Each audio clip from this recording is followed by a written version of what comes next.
Yeah, no, it's all good. So are you in Vermont? Yeah, I'm at home in Vermont right now. Okay, cool. Very cool. Well, I'm in Kansas City. It's great to meet you. I'm looking forward to getting into live at Ford Hall, your career in music. So thank you for taking a minute out. Oh man, thank you. It just feels good to have some interest. I've never been to Kansas City, but always really wanted to. There's, obviously so much deep history and Yeah, beauty there. yeah.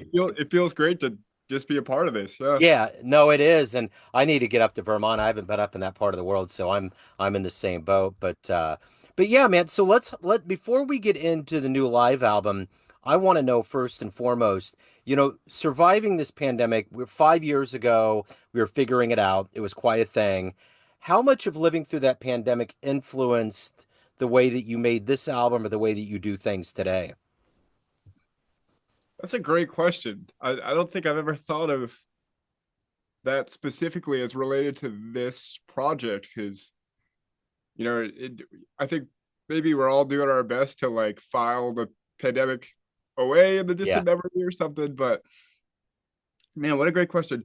Well, I think, primarily the pandemic I just mentioned was my first year at Ithaca College, which is where we did the record, was on Zoom, So I'm 24 now. When I was 18, I deferred a year. I took a gap year. And I worked for a while, saved up more money than I'd ever had before, which was like maybe $3,000. And I went to Europe and traveled backpack for a little while, which was like, really, really great. Did 3 months of like backpacking and spent all my money and all that stuff when I was 18. And when I got home, it was January of 2020 and the pandemic started. yeah, Um, and so that first freshman year was the following fall, which I guess probably was still 2020. yeah. And for me, like, I did with the way that my brain works, I was like I gotta start college because if I don't start now, I'm just gonna, maybe want to do something else or whatever. Yeah. So I did that first year of trying to learn about, get really into the music academic end and my jazz studies degree and all that stuff that's brand new in college was in this same, I'm in my parents' basement right now. Yeah. And it was in this room. So um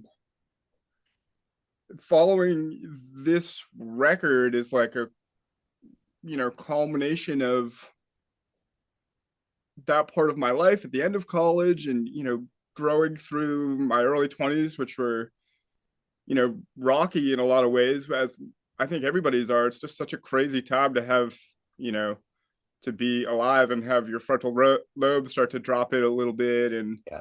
all that stuff is like, it started in the pandemic and then, grew out of the year after that. I was able to move to Ithaca and we did a year of mask wearing in college and I was able to like meet my band who are now lifelong friends, and that we ended up living together for the last couple of years of college and, made this record with. But yeah, it really all grew out of the start, which was very much not that, which was like similar to what we're doing now, except Zoom wasn't as good of a program Yeah. back then. So yeah, I mean, yeah, I think the best I can give you is like it was like still, the pandemic being my first connection with college and with these people and with, the director Mike Teitelbaum, who is incredible, and a friend as well. Is like it all started there. So talk to me about this live album. What kind of culmination, what kind of is this kind of a collective of where you're at right now? Yeah, it almost exactly in those terms is how I've been putting it for myself and for other people of like, it wasn't even on my mind when we did it a year ago for it to be a record. Yeah. Um, a year ago, it was mid-April when we did it, and it was my senior, recital, like kind of the capstone project of a performance degree. So my goal was to make something that was special for the people that were going to be in the room. It was like a theater show, and it was friends and mentors that I really admire, and my whole family, my whole immediate family was there, which is a huge deal to me. Like the idea was to just have a night of music that felt special and felt like they could take something home with them. Um, and then I just put a room mic up and thought like, oh yeah, I'll have a nice recording of this, and when I'm older, or in a different part of my life, I can be like, oh yeah, this was my senior recital, with all my buddies from college. And then it just, as I got home, I started to have that experience for the first time where, I was done with college, and you could start to think about what direction you maybe want to take in life.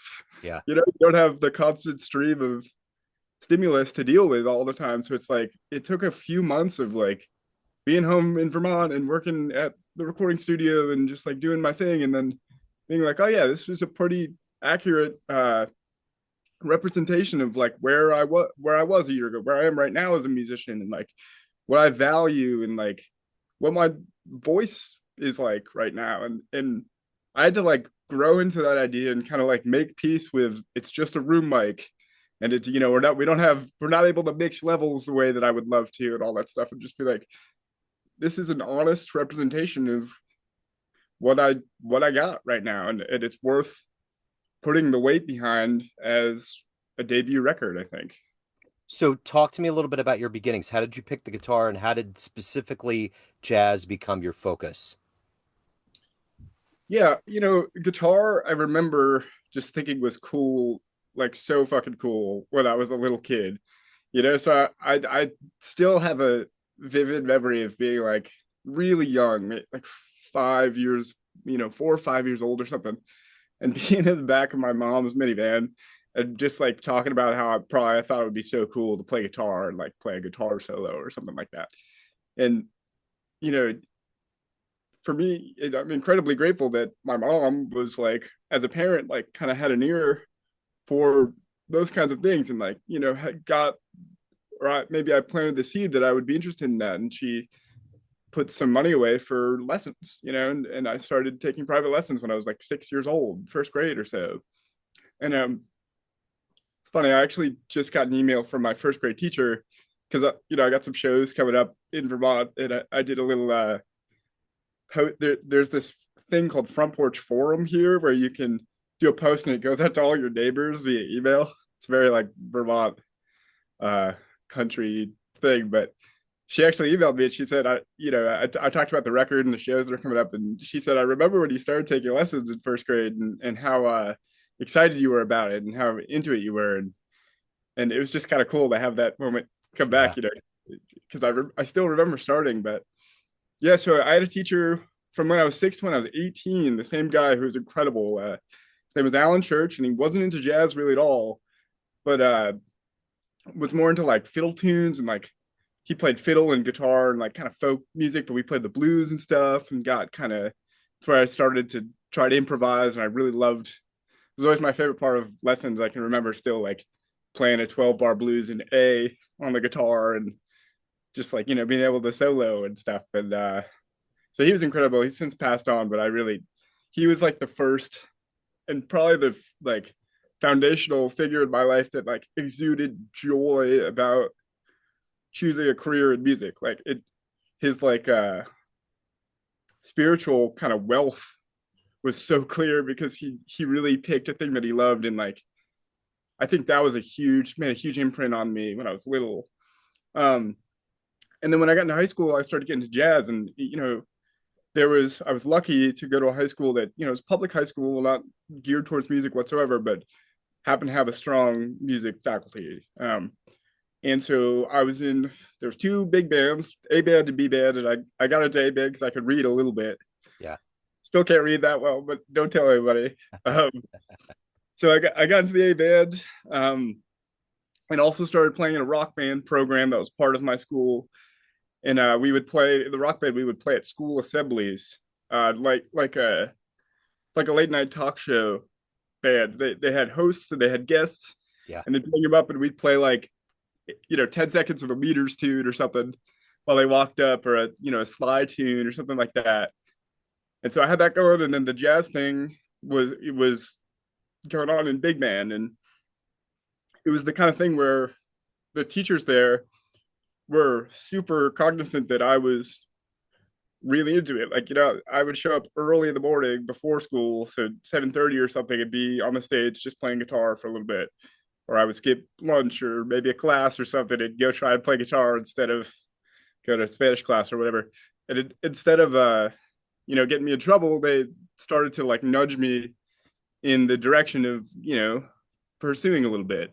Yeah. So uh my I think it was my senior year of high school, both the jazz band director and the concert band director were like really pushing me to get the all-state audition together. And like, I didn't really feel like I had those kind of chops or something, and still can read as well as I probably should have for the band or whatever. But he took the all-state audition and won that in Vermont. Um, and I remember clearly uh, the director of that band kind of at the end of all the rehearsals, which were kind of intense and full focus, which was great. We had a little hang before the concert and just sat around and chatted about life and whatever. And he had said that like, well, if you guys are interested in being musicians for a career, you can do it, because the proof being that you're here and you've already sacrificed some and like really been diligent in some ways, and like that's kind of what it takes. And that kind of idea is just what drove me to take the college auditions and then just keep going with that kind of momentum a little bit. And I've always thought like to have a life in music and a career in music, you need a couple reminders a year or something that like it's going well and your feedback is good. And like maybe that's first that was the A level high school band, and then it was all state, and then it was making the college audition. And I got a solo award at Lincoln Center when I was in college, which blew my mind. Yeah. Like when Marsalis shook my hand and said you played beautifully, and I was like, "What are you talking about?" When Marsalis, like, what are you sure? Yeah. He did say it. And so it's like those things. I think that momentum, those reminders that it's going okay, just drove me to this moment probably. So who were influences? Who did you emulate? Who did you look up to in your pursuit to find your own voice? It's a good question. Like foundationally, Bill Frisell, Yeah. just because I've never heard any musician that like I thought did maybe a clearer job of really um just embracing their own self, and their own sound and self identity through music. I Yeah. I'm still thinking about this a lot, but I think some of the ways that I connect with music the deepest is when like regardless of all of the beauty in the technicality and the arrangement and the texture and the choice of notes and all that stuff, the stuff the stuff that I really like is the shit that like you get right to the heart of things, right to like the emotional or human end. And I always felt like Bill Frisell's thing was that like he just totally embraced exactly what he loved and could do. It never was like a crazy shredder or anything like that. Um, and just did it really, really, really well. And he's built this like kind of career dynasty where he's played on so many incredible records and so many styles, and like can work in any way that he wants now. I think and play in New York anytime he wants or play in Europe anytime he wants. And like his thing was like, yeah, I was like, oh shit, like I can't believe somebody could do that, Yeah. with the guitar, especially the way that he plays it.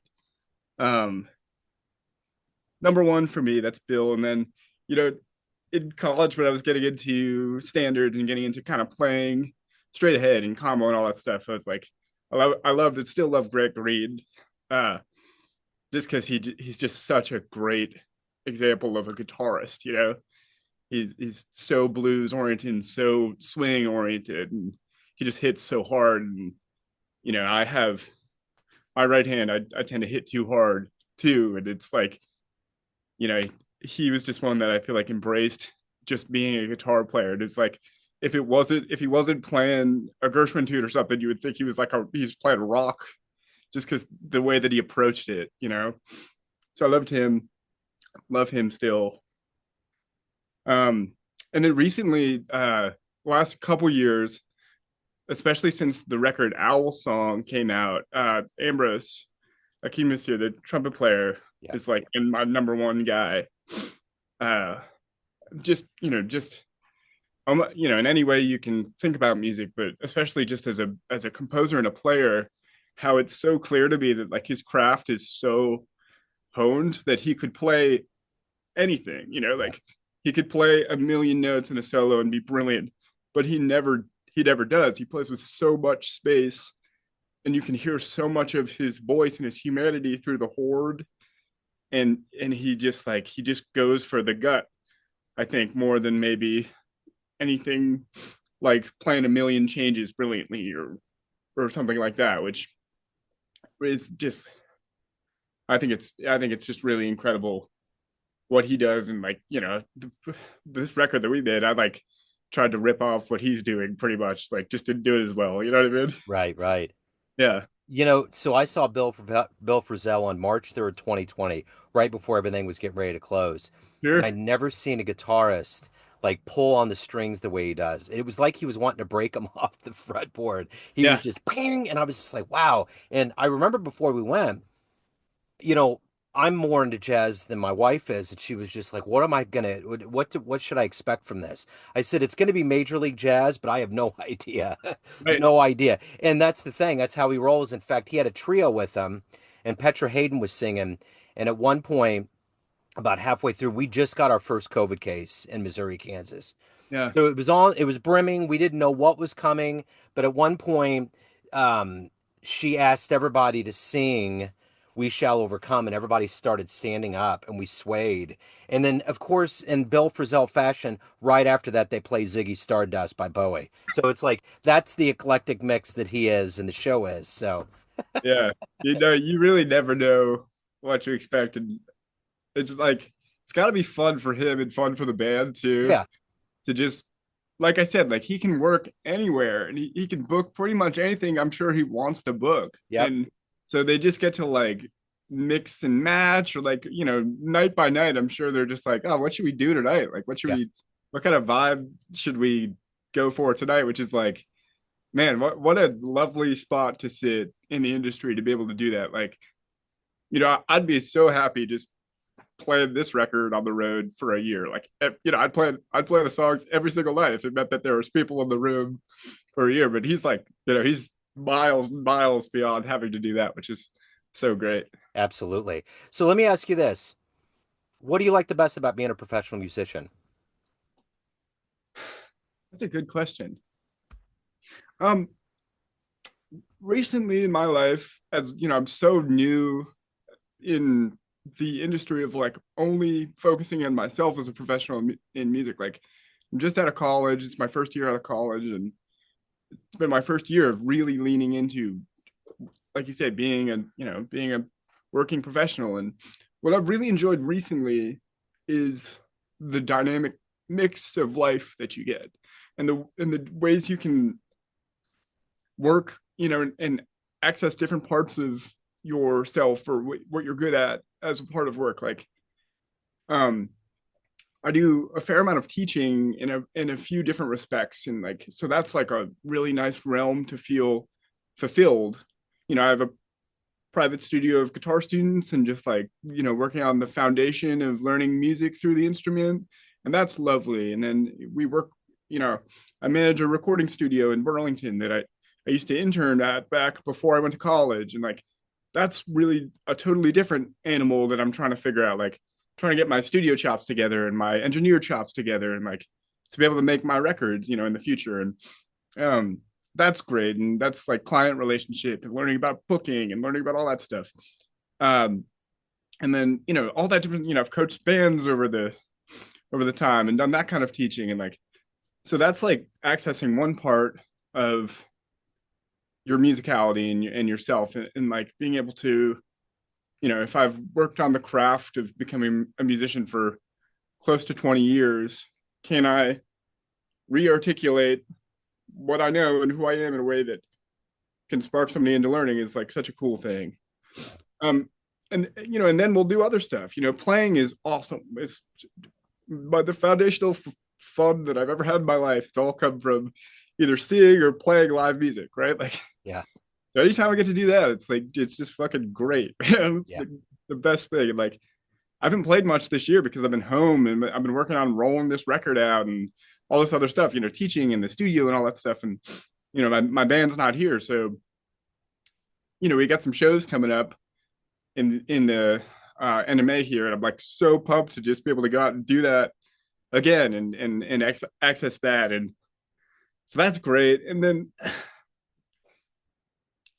the maybe larger frame thing about it is it's been my life goal and dream for as long as I've had thoughts about a life goal and dream. Like, I remember being a freshman in high school and seeing the band that was playing there at the time and being like, oh wow, I really want to do that.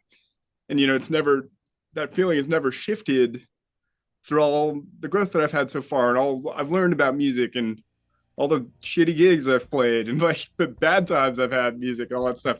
So just the ability to really continue to work on it right now and like to have a debut record coming out and be a part of a couple interviews and like it just feels like there's so much room to grow right now, which is daunting but also wicked exciting, because Absolutely. I would love to feel like I kind of made myself the promise of like a really strong decade of working on it out of college, and then hopefully be able to sit back or reassess or, look at the career in a decade and be like, okay, I really gained some ground as a human being and as a professional and as a composer and a record maker and, a band member and all that stuff. Like, so I guess the ability to grow into it right now, while it's some days it's kind of daunting or can be exhausting, it's also really exciting, I think. So Live at Ford Hall is the new album. You're going to be going out to play live shows. If anybody wants to pick it up, catch you live, any of the good business, where should they go?